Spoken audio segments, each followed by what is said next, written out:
89. I'm your host, Blain, and I'm joined by my co-hosts Trege Wilson, and Matt Smith. But more importantly, we have two very special guests from Habs Fan TV, Cederik Seguin and Alexandre Rougas. Welcome to the show, guys. Thank you very much. I appreciate the francophone pronunciation, but I'm fully anglophone. Yeah, no, the francophone No, was perfect. That's But that spot was on. good. Well, I like Blaine's that. a, Blaine's a Love it. francophone, so that's why he did it I feel you. perfectly. Blain, pas de vin. Yeah. Old man. Although he's from Old man. Sudbury, so I don't know how francophone That's where I grew up. Sudbury is. You kind of sounded like Michel Lacroix for a couple of seconds, so it gave me chills. I'll take the compliment. Michel Lacroix. Damn straight. Guys, we're really happy to have you on the show finally. I know Trege's been doing all the heavy lifting on getting you guys here. That's his forte. All I can do. see that. All he does, pick things up, put them down. So we've had a long summer. We've got a few things we can talk about with all the latest news. But before we get started, why don't you tell us a little bit about the draft in Nashville and how that went for you guys as you were in behind the scenes with Habs Fan TV, covering the entire event. Well, look, Nashville was honestly probably the most incredible experience in your life. Like at the end of the day, our page started with us being Habs fans, and Habs fans are all of a sudden asking questions to Reinbacher, Kent Hughes, Connor McDavid, you name it. So like from a personal perspective, it was kind of like a dream come true, and in a pretty short time frame. And I think the things that we got to see is just, you realize everyone that's known in the NHL is around. You can talk to them. The prospects are there. You build relationships with certain players and certain prospects that are there that could last for a long time. So we really, really enjoyed our experience. I think it was a very memorable draft for a lot of reasons. I think the Canadians, in the end, probably shocked everyone with that pick. I could tell you that anyone who was at the draft did not really think that Reinbacher was going to come out of the bag. But overall, the experience was incredible. So, like you said, it'd been a short time. How did you guys start? When you guys just were hanging out where the players came out and I'm just asking questions. That's how it all started, wasn't it? And then now it's kind of seems like you get media passes, you get so how did this all start for you guys? So this started, I would say, after the 2021 Cup run. I had honestly, since 2017, after the Subban trade, I had completely dropped out of hockey. Like when 2021 started, I was like, who is Suzuki? Who is Caulfield? Who are all these players? I don't know any of them. And, once they made that run and, you see all the people outside and you see all the fans. And it kind of reminded me that, the fans have kind of been lost in all this process. And I wanted to find a way to give Habs fans a platform to really put out their opinions, whether it's funny, whether it's serious, whether it's whatever, but kind of to break the mold of traditional media.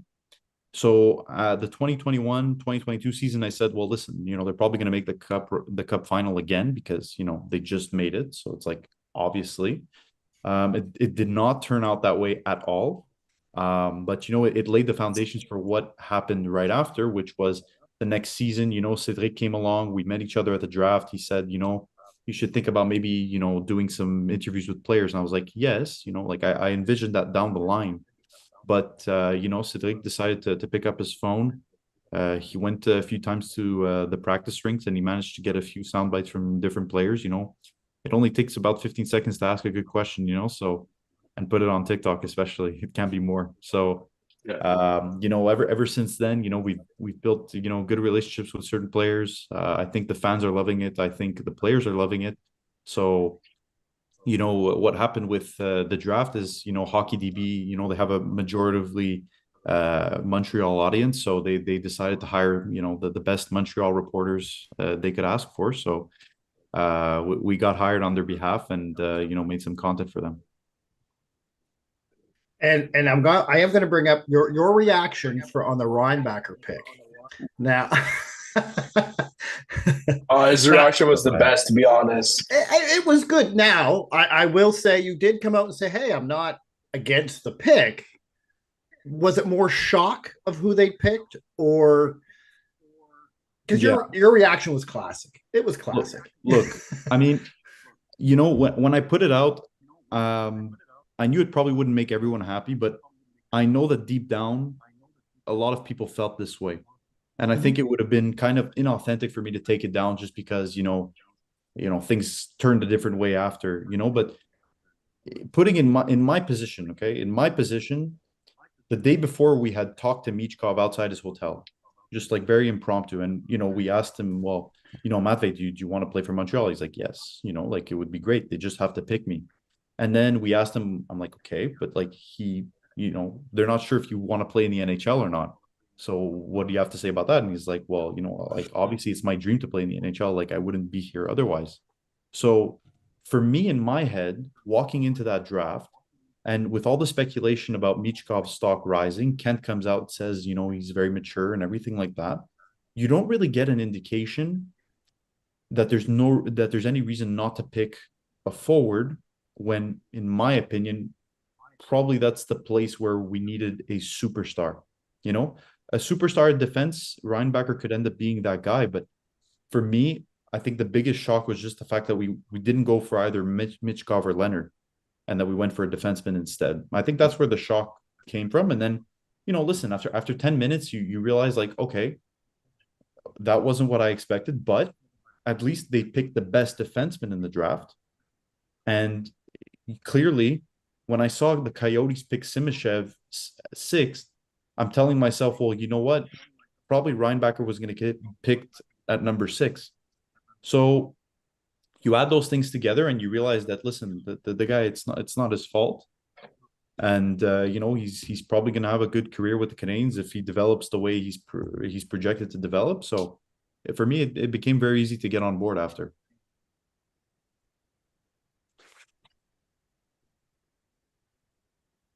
Matt, you got anything? You kind of took the question right out of my mouth. I was going to ask you if you're kind of the way you thought about Reinbacher has changed, and it kind of seems like it has. Well, I wouldn't say, it didn't really change. It wasn't even in my possibility. It wasn't in the realm of possibility in the days leading up to it. So you receive that kind of shock that like, okay, this is actually happening now. So you look into the player a little bit more closely than you did before, but at the end of the day, I won't pretend to be a draft expert. I don't think Cederik is either, so, at the end of the day, we're just talking to talk, like, right. But in what we were basing ourselves on was more of the speculation. So maybe that'll be a lesson for the next draft, is to not listen to any of the speculation. Right. I think you're right. I think everyone was really expecting a kind of a home run swing at a forward. A lot of people were saying Michkov. And then like when Carlson went instead of Fantilli, everyone kind of looked at each other and went like, all right, what's going on? Then Fantilli falls to Columbus. And then all of a sudden Will Smith's off the board to San Jose. And it was kind of like, okay, here's the opportunity. Here's the opportunity to go out and get that elite offensive player. And, poor Carey Price up on the podium, that's going to be a soundbite that's going to live on TSN for years now. And then, the Reinbacher pick comes in and we're all kind of looking at each other. Okay. Let's hope for the best. Right. So especially, that you made a good point. You add the Carey Price factor right before, you're completely disoriented.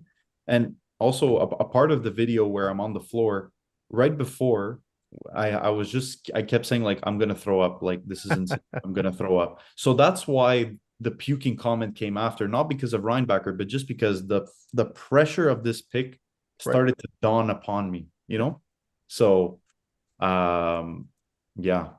I know Blain and I looked at each other when Carey Price kind of paused there, and we're like, what's going on here, right? Yeah, like I'm like, is this a sick joke? I'm like, there's no way they're making a joke out of a kid's draft. Like, there's no, I was thinking that too. I think they were going to say David and then switch the name to something else. I was like, because the way he was messing up, and I'm like, Are they? At first, I was like, are they picking Reinbacher? And then when he didn't say the name, I was like, no, they're just messing around. And then, yeah, then all of a sudden, Yeah. and Ken Hughes tried to save Price by saying we planned it this way. So I mean, I don't think they did, but props to him for trying to save him, I guess. But Right. I was Team Leonard. If anyone really wants to know, I was hoping they'd pick Leonard, but That was me. that they went with Reinbacher, and we live with it. No, I fully we expected Leonard myself to be at 6 with everybody else gone. Cederik, were you surprised as well by the interest in Reinbacher, or But I mean, like we look at the four first picks, we see Smith, Bedard, Fantilli, Carlson, all gone. Then, like Alex said, we got Mishkov right on the board for us, and we go with a defenseman. It was pretty disappointing, and like exactly what he said. We met Mishkov earlier. He said he wanted to play in the NHL. When they went for Reinbacher, we were both like a little bit disappointed, but at the end of the day, I think Kent Hughes made the right choice, and so far we can prove Kent Hughes wrong.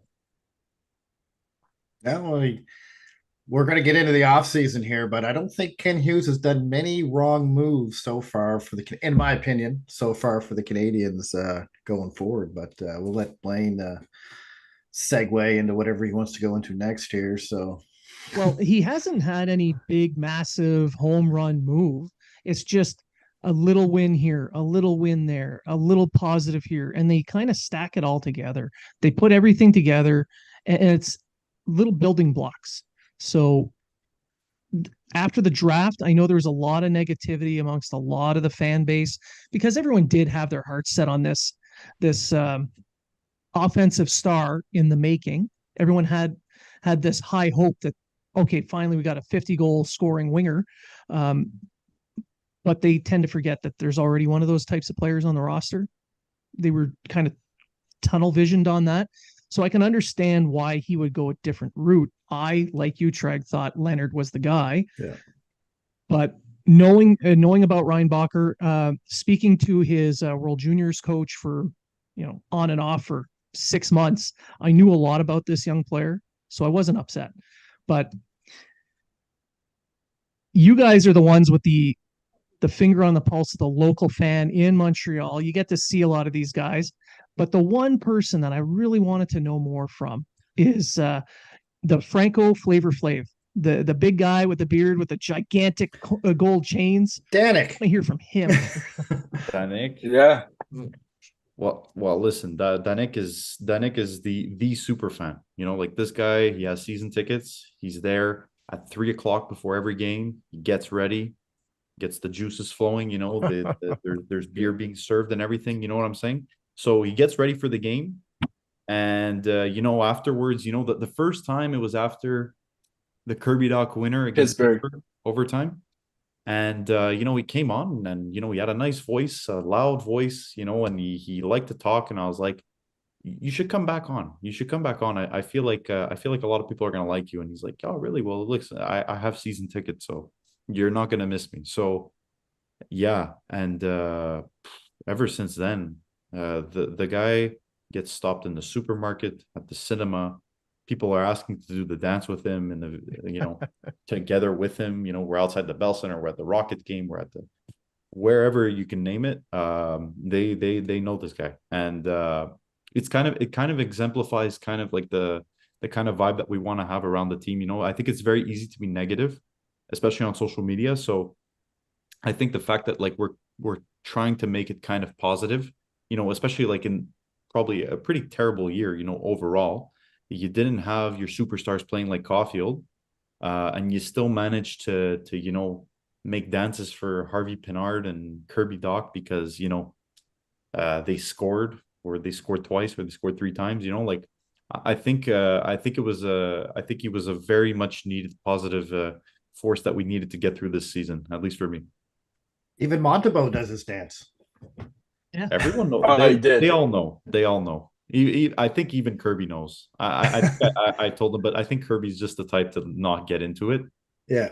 Harvey Pinard at some point, the dudes at the LSHL were like, oh, if you do it, he's buying us all dinner, and he's like, nah, it's okay. He spared me. So thankfully, thanks a lot, Harvey Pinard.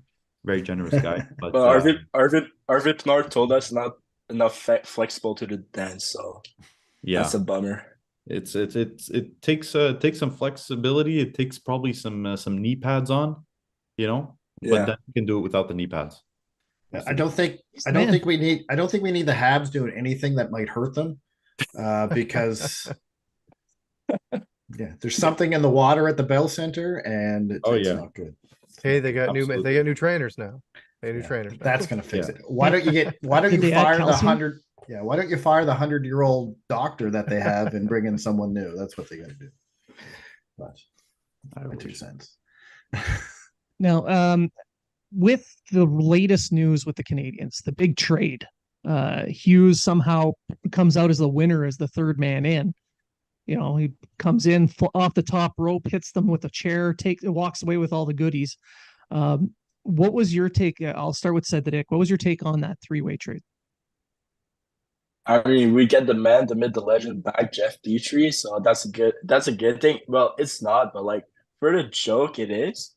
But we also get Casey DeSmith, a good second goalie, I think, and we get Nathan Légaré. Nathan Légaré, like, it's a good fourth line, third line project, still young, second rounder, and a second round pick off of that. Can use absolutely steal the Pittsburgh Penguins.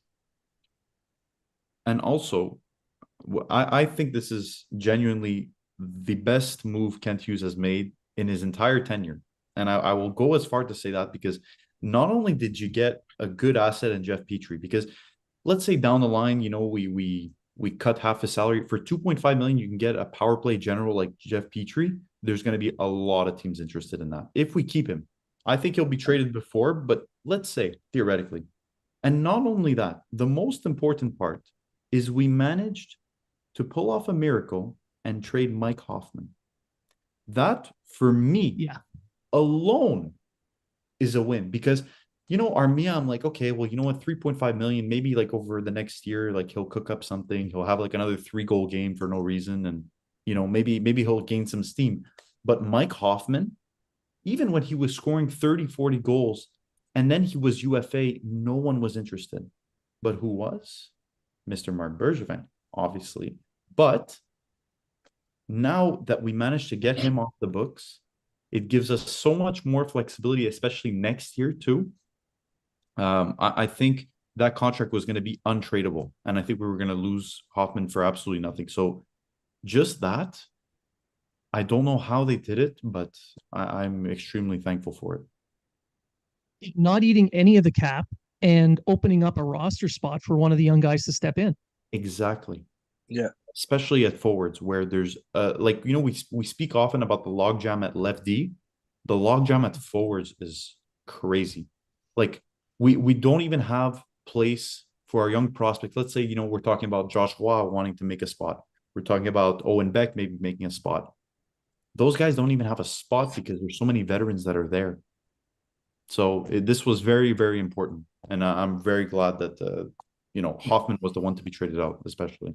Technically, if you look at it right now, Yolonen or RHP don't really have a spot yet. One of them does, but the other one doesn't, unless they waive Armia or something. Like, I don't know what they're going to do there, but it's a mess.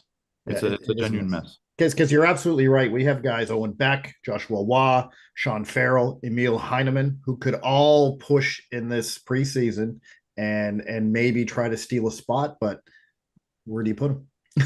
Well, at the same time, would you rather them playing fourth line minutes in Montreal or top line minutes in Laval? Well, right. Well, what's going to be better? What's going to be better for their development overall, right? Like, there's guys that are in Laval right now that you can plug on a fourth line in Montreal, and they can, it's not going to hurt them. A guy like, if an injury happens, which is probably going to happen, because it's Montreal, you bring up a guy like Elias Anderson, say he's not, in my opinion, one of the long-term plans for the Canadians. But you don't want to do that with a Joshua Roy. You don't want to do that with an Owen Beck, etc. Well, next year I feel like Marty St. Louis should keep a first and second line like rolling normally. But like that third and fourth, make them play, make them have minutes, and we're gonna build a team not with old guys, with young guys, and we gotta start now. I agree. Yeah. Yeah. I mean, if you look at the projections, Joshua Waugh's probably going to be a third line, mid-range, second line type player anyway. Emil Heineman's probably the same. But if you guys get them in, you're absolutely right. If you're going to get them in the NHL, put them where you want them to play in the future. Don't do it Michel Therrien style and say, well, you're a rookie, you got to earn your minutes. While he's smoking a dart on the side of the bench there, trying to, Well, to be fair, you could almost argue that was kind of done with Slavkovsky this year, where he was kind of buried on that fourth line. Didn't look the greatest because also he just didn't fit with the other players that were on his line. And that was something that I remember, until he had gotten injured, people were pretty critical about the fact that St. Louis kept putting him on the third and fourth line. And then when he would play with Monahan, suddenly he would, produce a point or he would score or something like that. So I really hope that St. Louis doesn't make the same kind of mistake. And if he plans on doing that, maybe it is the time to send Slavkovsky to Laval, even as unimaginable as that is. But just because of this logjam at forwards and we're trying to create assets, we're kind of stuck in this situation. But I think at some point, Kent Hughes is going to have to decide. He's very big on making sure your assets, they grow in value and all this stuff. But while you do this, years are going to pass by. And we're going to say, oh, but next year, we have to put this guy because his contract's expiring. And we have to put up Gallagher now on the first line because his contract is expiring. At some point, I feel like he's going to have to cut his losses. I'm not going to say it's this year, maybe, where he's going to have to cut his losses and start waiving some guys or buying them out or whatever. But, as fun as it is to do like a puzzle there, at some point, he's going to have to realize that, the clock is ticking a little bit. Yeah, Gallagher is going to be an interesting case over the next couple of years, I think. It's going to be because he's not going to make the end of his contract. He can't, whether it's health or I think this could be a big year for him. Like if he goes down with another injury, and then you're looking at stepping into the next years and some of these prospects that are ready to jump into the team, they've got to make spots for him. And if you've got as much as I love Gallagher, you've got an injury plagued player making $6.5 million. Love him, as much as I love him, you got to do something with him. So are you saying that the trainer should injure him? That's what you're saying, Matt. Yeah. What he's saying is he needs to get a back injury that you can't prove or disprove, and get sent to Roboda Island for the remainder of his contract, because his contract's he got 4 years. Yeah. So it's not like. But I love his style of play. I love what he brings to the team. I love what he does on the ice. It's just his body's been through so much, and the wrist injuries and everything, and it just seems that he'll play hard for a few games and then he's down, and they're not short-term injuries anymore. Yeah. Well, look, when you break both your hands and your goal is to score goals, there's an issue. But you know what? I will say at the end of the season, like, it looked like his shot was like kind of better. It looked like it was kind of better. But look, Gallagher, the thing is, I love this guy to death. And for, people are saying, oh, 6.5 million. How did they do that? And we have to remember also that he kind of got a discount on that first contract that he had signed. So, like, it kind of made sense to give him 6.5. Like, I'm okay with the guy getting paid. Same thing with Carey Price. The guy deserves every single dollar of that 10.5 million. I don't even want to hear it from anyone. But at the end of the day, the way it was structured was just terrible. I think about it, I'm like, Bergevin literally screwed this franchise in one summer with a series of signings that we now have to cope with. All those signings, whether it be Hoffman, Armia, there was so many. Savard, like all those contracts all together. in like one season where he just went like crazy, it set us back for years. And we kind of have to dance around it. So that's why I think people are lenient also with Hughes. Now, on that those contracts, I think Bergevin did a good thing for the Canadians because it forced them to do the rebuild, something the team absolutely needed. So he didn't do it on purpose. He backed into it, but it provided the impetus for him to be let go and for them to actually, for the fan base too, to embrace a rebuild, because this is something the team has needed for what, 6, 7, 8 years now. 9, 10, 20. Bergevin should have done a rebuild in 2013, and he should have built around the core of Gallagher, Subban, Pacioretty, Carey Price, and he should have built around that core, and he didn't. He just added pieces here and there, and then Carey Price was Carey Price. They probably could have went to the Cup final in 2014, and then Price. And I don't blame Price for this, but Price was a huge reason why Bergevin didn't rebuild and just plugged holes, because he was winning, right? Like the year Price was what? They were 10-0 or 10-1, and then Price went down with his knee injury. And then they just went trash after that. They didn't even make the playoffs. They Ben Scrivens, I think he picked up there to help out Mike Condon. Like, come on. Yeah. But and I think that was the problem. And if he was a smart GM, he would have saw, well, I got to do something else to make this team take that next step. And he just didn't. He just plugged holes with whatever he could afford at the time. And I'm not an anti-Bergevin guy, to say the least. But looking back on it, I think they should have done some type of a rebuild in 2013 instead of this reset or retool or whatever the hell they did in 2017 or 18 or whatever that was. A rebuild, a rebuild, his plan, it shouldn't take 9 years. No, I think 2025 is when the Canadians are going to start pushing for a contention. Exactly. And it's been like, what, 3 years since Hughes got in office? Makes sense. Like, I think we're already seeing more results, I feel, within a shorter time frame than I felt like we did under Bergevin. Bergevin, it just felt like things were just happening because, I don't know. It just felt very random. It didn't feel like there was a plan. Now, at least, exactly. Yeah. Plan. That's the. But even earlier than 2025, we could get some results for contention. Like even this year, like without Caulfield being injured, Monahan and basically the whole roster was injured. Like next year, if everybody stays healthy, we could push for a playoff spot. Totally agree. I said that on the show a couple times. And even when they were healthy, we saw Monahan. We kind of saw more or less a sample size of him, but he was playing good hockey when he was in the lineup, and it took some of that pressure off of Nick Suzuki on the top line. As soon as you lost Monahan from the fray, and then you had to rely on someone like Dvorak to be that 2C, or they swapped Kirby Dach down to the 2C position and broke up that top line.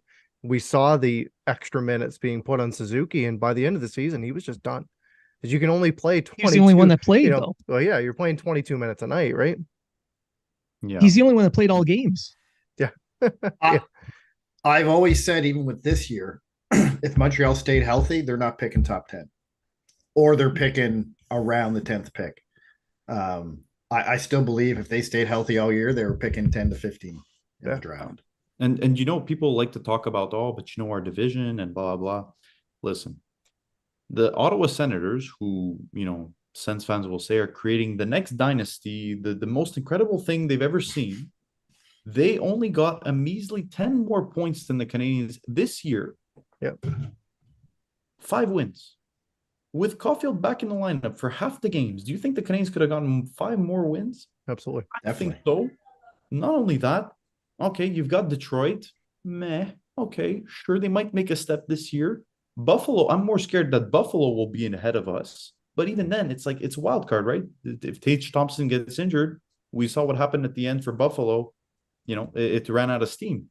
So it's like, I wouldn't, Boston could be on the way down. You never know how that's going to go. So I don't want any fans to be discounting the fact that, I don't want to hear tank for Celebrini. I'm fed up. No, Like, even last year, we were talking about tank for Bedard every game, and I was like, guys, we're actually not that terrible. Yeah. We're actually not that terrible. So for us to be saying tank for Bedard, first of all, scrapped half my footage. And second of all, when was I going to use that? When was I going to use that? We were chanting tank for Bedard on game 1. And even in game 1, even at the end, it didn't become clear. So and they beat the Leafs in the first game. And people were like, what are you guys doing? You're supposed to be losing. I was like, guys, it just started. Every season, it's a new thing. Like, guys, we had in 2010, we had a trio centered by David Desharnais and Travis Moen, and we made it to the Eastern Conference Finals.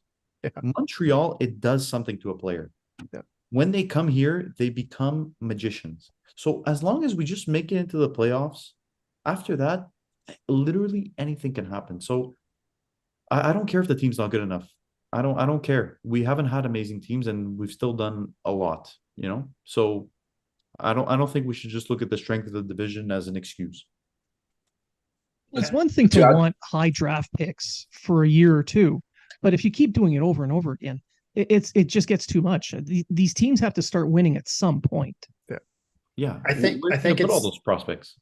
You can stock the cupboard as much as you want. You got to do something with them, or pick and choose the ones you're going to utilize, and then move on from the rest and package them for something that's going to help you now. I think it's the lack of superstar. It's the lack of the superstar power. But people are missing out because Cole Caulfield's going to be a superstar in the NHL. Lane Hudson could be a superstar in the NHL. He's projecting to be that guy. But I think that's the problem is fans. I think if you're right, if we would have got Michkov, I don't think anyone would care if we tanked this year or not. Because I think they'd be saying, all right, we got our guy. Now let's start winning. That's what I think. Cedric, you were going to say something there. I don't know. I mean, I was going to add to Alex, but like the next team to win like something the Atlantic's got to be the Buffalo Sabres. They just have that young core of guys that just got out of college, got out of juniors. Like they just want to win. But that's what we got to do in Montreal. Just get those young guys in the lineup and start winning. Yeah, exactly. And I mean, I think the defense, we played 5 defensemen at one time, the rookie defensemen, and they all played well. Like can you look at any of those defensemen and go, oh, that guy? I mean, I know the analytical guys take Arbor Jackeye for one thing because we don't need fighters, man. His XGF was -2. He sucks. I hate him.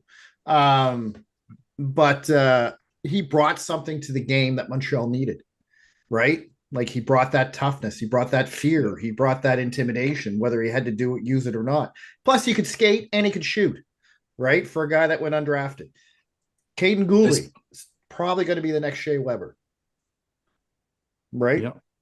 Yeah. Solid. Jordan Harris, another guy that's probably going to be at least top 4D.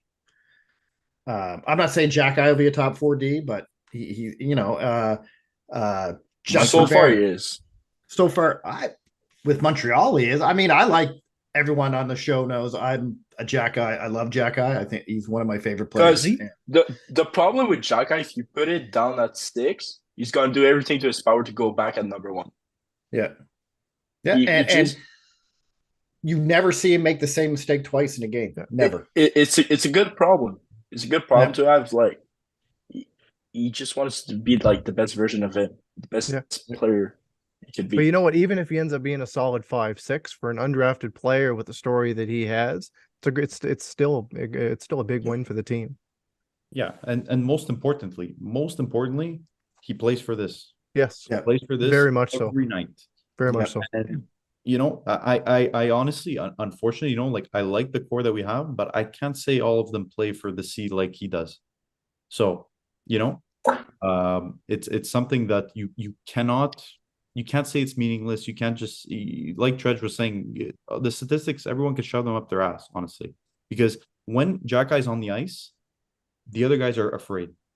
And you'll say, okay, but we have Pizzetta. Listen, we got the clear winner in who's going to be handling the fights. Even Pezzetta admitted it himself.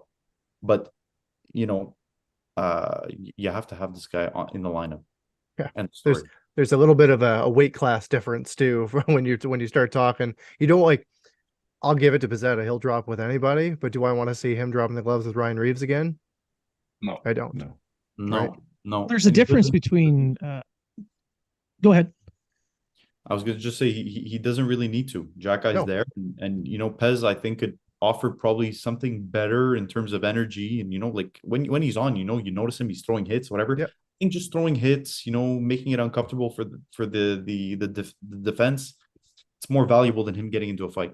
Yeah, or him to going out there taking a stupid penalty and costing the team a game. Yeah, exactly. Right.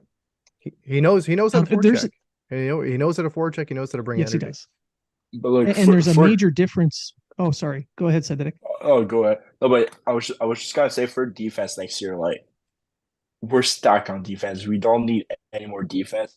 Like we got Aris, Guli, Kovacevic, Barron, Chakai. We're gonna get Mayu. We're gonna get Hudson. I'm at like 7 guys. Yeah. Then you have like all the old timers: Wyman, Savar, Petrie, Madison. Where are we gonna play them? So I think we just need to keep one veteran, Mike Madison, and the rest we trade them. Yeah. And Matheson in a couple of years' time could become a very good trade fodder once the younger guys are ready to step up into that role. Yeah.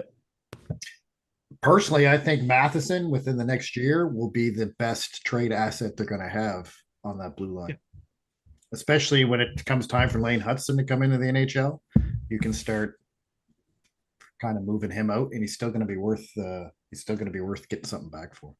Oh, I forgot about Ryan Backer too. Yeah, we're gonna be stuck on defense.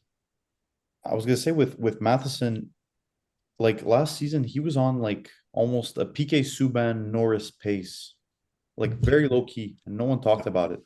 Yeah. So, as much as we're saying he can generate trade value and everything, I feel like if he has a really good season this year, I don't know if people are going to be willing to trade him. With as much as we love our youngsters, I think Matheson really right now is about to hit his peak. And if the Canadiens want to get serious in the next few years, could be a really good guy to have. Also, just like off the ice, the guy is just class. Like, you know, he'll take the time with the fans. Like, you know, that's the thing about the guys that are from here. You know, we get a lot of talk about les gars de chez nous, and you know, it's not good because we're always conditioned this way. But you know what? Mike Matheson will sit outside the parking lot and sign everyone's jersey, picture, whatever, you name it. Harvey Pinard yesterday, I think he sat 30 minutes inside the arena after the game. Yeah. Stuff. He goes 15 minutes outside in his car. Yeah. And he continues for 15 minutes. For the value that it adds to the community and for the Habs to improve their image and, you know, kind of get better stories out to the fans and get them more connected from that level. It's super necessary to keep guys like that around. And like yesterday with Arvid Pinal, I was the one like handing him the Sharpies and everything. And like after he was finished signing everything, I told him it's super nice like for you to like stay there and take the time with everybody. And he told me, you know what? When the guys did that when I was younger, it was the best moments.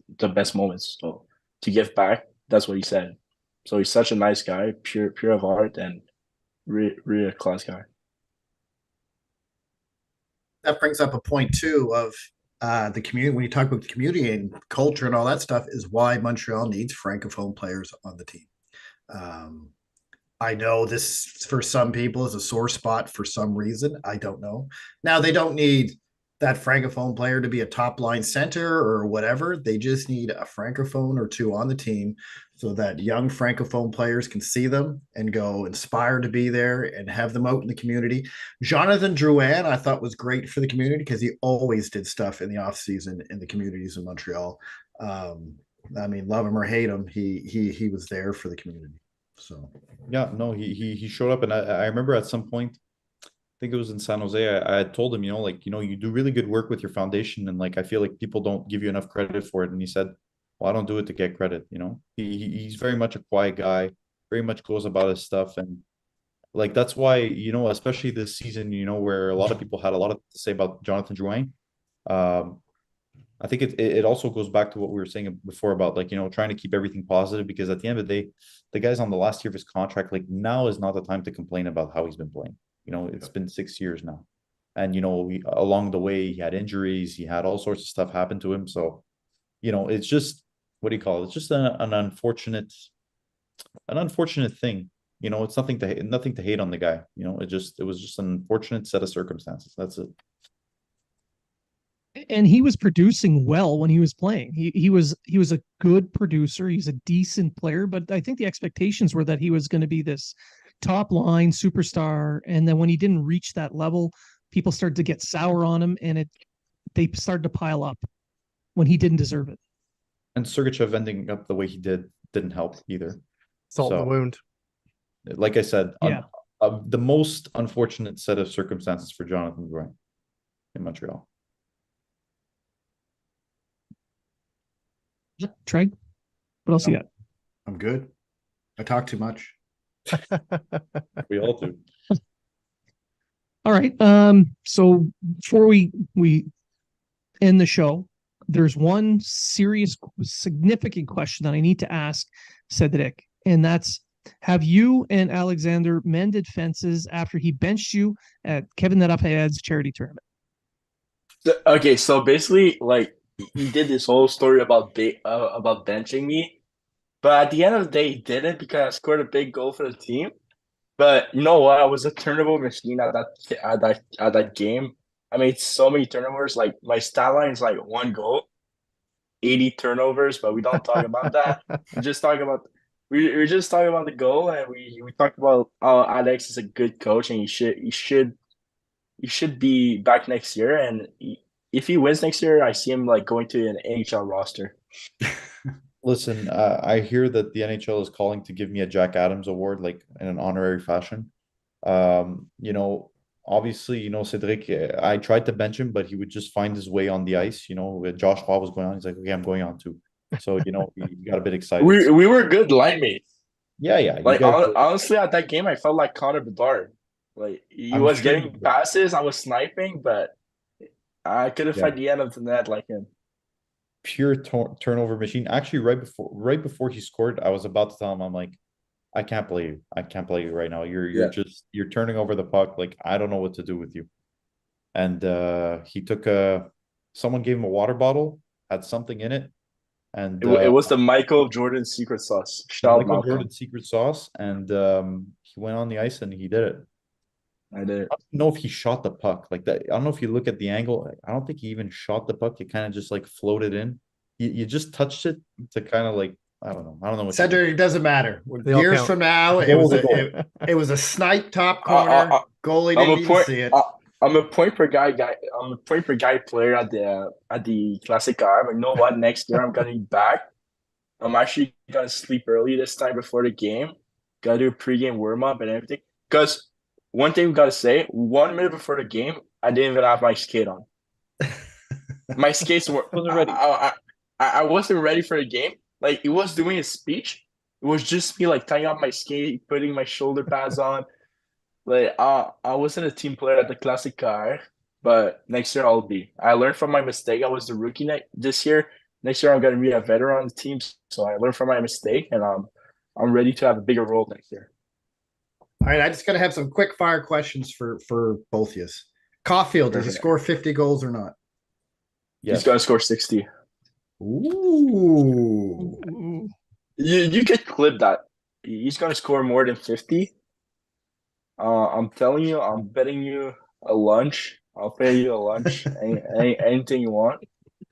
Like, McDonald's could be great for the budget, but. So Montembeault, has he become the number 1 goalie in Montreal? He already is. He already is. Do they? So that you think they're going to extend him? Yeah, yes, obviously. Okay. My last question: Montreal, do they push for a playoff spot or do they draft top 5? They're gonna push. Definitely push for playoff spot. No chance top 5. No chance. 0. That's what I got. Honestly, you guys. Oh, go ahead. I see them pushing top 5 if Kentu makes a big trade and we get like a first round pick. That's the only top 5 we're gonna get. Blain, Matt, what do you think of those I'll questions? I'll do a couple questions as well. Who starts on the top line with Suzuki and Caulfield? Suzuki and Caulfield aren't gonna be together. Okay. Ooh. Ooh. You know what? And me and Cedric, we both align on this. There might be an uncomfortable conversation one day where we must admit that Suzuki might be actually be playing better with Raphael Harvey-Pinard than Caulfield.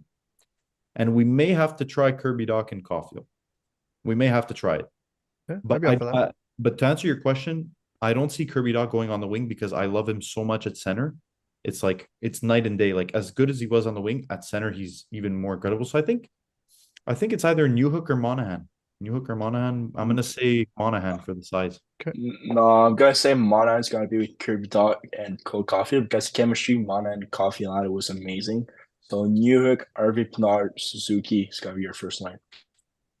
Okay. Juraj Slafkovsky, does he have a jump this year, or what do you think is going to happen with him? Absolutely, at least a 40-point season. Yeah. Absolutely. Second line minutes. You can make it. Okay. I think so. That's good for me. Play. Over under for points in a season for the team as a whole. Which would you pick? Over under on 75 points? Over. Last year we got 70, right? I think. Because I remember I had a bet actually under 71 points for the Canadians. Last year they had 68. 68 last year, sorry. Exactly, 68. It came really close. I was stressed. I had a lot of money on that. I was really stressed. I think it's going to be over 75. I think so. Easily. More. Easy. Yeah, I think around another 80. over under. I got another over under. Number of injuries. Over or under 15? Under.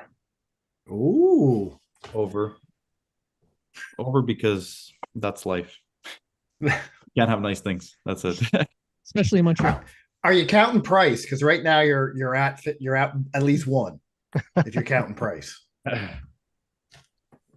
It'd be kind of cheating if we did. Yeah. I still think they'll get over 15. Over 15? Yeah. Okay, I got one more. The same player can get re-injured. I got one more. Good point. Will Nick Suzuki miss a game next year? No, he's going for that Phil Kessel record. Yes, he will. He's going to have some sort of illness. That's it. Okay. Nothing major. Okay. He's going to miss a game eventually. Unlike Phil Kessel, Nick Suzuki goes in the corner. Yeah, but Phil Kessel's a 3-time Stanley Cup champion. Crushing hot dogs. That's true. Oh, damn. Phil Kessel proves no matter what body you have, you can be an NHL player. You just got to know how to shoot and skate. That is it. Yeah, Cedric also taught that too. Yeah. Blain, you can still make it, Blain. You can still make it. I think I'm 30 years past my time. And you can't skate or shoot, so. Cedric's draft year's coming. Yeah, it's coming next year. Just saying. A lot of people thought he was a draft pick in Nashville. That's also something really funny. So, what you should have done is dressed up afterwards and went around like you just got drafted. We did that. Don't worry. Oh, we did. We got some videos. It was definitely pretty something hilarious. to do in Vegas. In Vegas, it's gonna be 10 times better than Nashville. But like the first day in Nashville, we arrived there. We were like walking around the arena. I was wearing like flip-flops with socks, like the worst drip ever. And, like people were coming up to me for signatures and like nothing. And at some point, like people weren't going up to Alex, so we realized it wasn't for Habs Fan TV. It's just I have the look of a draft pick. But you know what? I don't have the skills. Follow your dreams. Here you go. Here's your to be honest, this year I'm gonna go at the ODR every day for like 6 hours a day. I'm gonna make it take and send it to the Arizona Coyotes. Because I feel like Like, imagine some poor kid now has Michkov signed on his stick, and under he has Cederik Seguin. Yeah, that's real. Terrible. What a terrible human being. I told him after, I'm like, you're ridiculous. Like, there's no way you did that. And he's probably looking, where's that Cedric guy get drafted? Yeah. I got his autograph. We told him, yeah, Cedric Seguin, look for him next year in the 7th round. We're like, Yeah. Just send us the videos. Treg and I are scouting this year, so Yeah, we're scouting for recruits. I'll send you the videos. I got a couple clips. we'll send you the mic'd up clips too. See his attitude. See if there's any attitude issues. Yeah. Oh. I don't. Don't worry. all about the culture. Okay, final thoughts. Matt, we'll start with you. Thanks for coming on the show, guys. You guys have been doing great work, and we're always happy to have you on. So thanks so much for taking the time to do so today. Well, Thanks a lot for having us. Appreciate it. Treg? Same thing. I know it. We talked all last week, tried to get a show in last week, and just things just weren't going. Glad to have you on. I'm glad we finally got to do this. We'll have to do it again during the season. And to finish off, why did the girl keep buying so many books? Anyone? Because she had no shelf control. Oh, that's awful. It's awful. Sign this guy up at the comedy club. Wow. I literally, How are you not in prison? I'm gonna fly to Halifax to take that calendar from you. I'm actually I don't work too far from his house, so I'm going there tomorrow during the day and stealing that bastard. Yeah, and you're not gonna have a beard, so No, I I won't recognize him. I won't recognize him. Intruder. If you on go, my end, if you go between 12 and 2, I'll be at the gym. So oh, cool. 12 and 2:30. 12 and 2:30. I didn't see you there between 12 and 2:30 today. I don't go to the work gym. I go to Fitness FX. he was in the sauna. The good I've life. never been in a sauna. That's funny you mentioned that. I've never ever been in a sauna. Never? Never. What a shame. Do for you, buddy. Said, tell me. What? So What does the sauna do for on you? my You end, seem to have some knowledge about it. It's good for your skin. Like I gotta say, Really? after Was a there big a lot? workout, it's good. Was there a lot of What? old men in there with you? Nah. It was nah. I wouldn't have went. I think you went to visit with a little friend of his. I think that's why the nice skin comment came out there. Right. That's what Oh. this is a family show, guys. Not Is really. it? I said butt boy about Austin Matthews last show. This can't be that family friendly. No, it's not.